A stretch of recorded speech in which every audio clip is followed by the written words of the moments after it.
வணக்கம் மக்களே! இது டே 8 ஆஃப் மினி கட். என்னோட இன்ட்ரோவை மாத்தலான்னு இருக்கேன். எல்லாரும் சொல்ற மாரி மக்களே, மக்களேன்னு சொல்றது எனக்கு புடிக்கல. நான் என்னென்ன சொல்லலாம்னு ஒரு லிஸ்ட் ஒண்ணு வச்சிருக்கேன். அத போல் மாரி போடுறேன். ஓட் பண்ணிட்டு போங்க.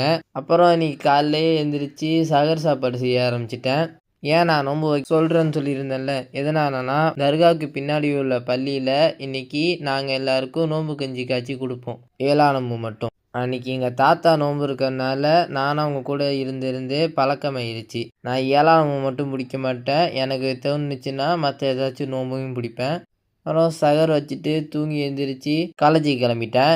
காலேஜுக்கு போயிட்டு வந்துட்டு நோன்பு திறக்கிறதுக்கு சாப்பாடு ரெடி பண்ண ஆரம்பிச்சிட்டேன். கரெக்டாக சாப்பாடு செஞ்சு எடுத்துகிட்டு போய் உட்காடுறேன். குண்டு போட்டு வாங்க சொல்கிறாஹா. அதோட இந்த முட்டி எப்படியாச்சும் சீக்கிரமாக சரியாகணும்னு சொல்லிட்டு நோன்பை திறந்துட்டு இன்னைக்கு ஜிம்முக்கு போவேனான்னு தான் நினச்சிக்கிட்டு இருந்தேன். அப்புறம் 8 மணி வாக்கில் நண்பர்கள்லாம் போவோன்னு சொல்லவும் ஜிம்முக்கு கிளம்பிட்டேன். ஜிம்மில் இன்னைக்கு அப்பர் பாடி ஒர்க் அவுட்டு.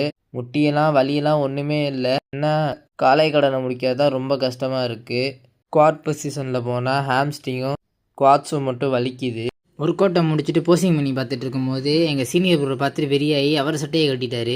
அப்புறம் 3 பேர் சேர்ந்து கொஞ்ச நேரம் போஸ்டிங் பண்ணிவிட்டு அப்புறம் வீட்டுக்கு வந்துட்டு போஸ்ட் ஒர்க் அவுட் மீல் எடுத்துக்கிட்டு நைட்டே தூங்க போகிறதுக்கு முன்னாடி சத்து மாவு சாப்பிட்லான்னு பார்த்தா அதில் ஒரே எறும்பு. சின்ன வயசில் எறும்பு கண்ணுக்கு நல்லதுன்னு சொல்லியிருக்காங்க. அதோட எறும்பியை அள்ளி போட்டு சாப்பிட்டுட்டு வீடியோவுக்கு வாய்ஸ் ஓவர் கொடுத்துட்டு இன்றைக்கி நாளை முடிச்சுக்கிட்டேன். நாளைக்கு வீடியோவில் சந்திப்போம். மறக்காமல் ஒரு ஃபாலோ பண்ணி வச்சுக்கோங்க.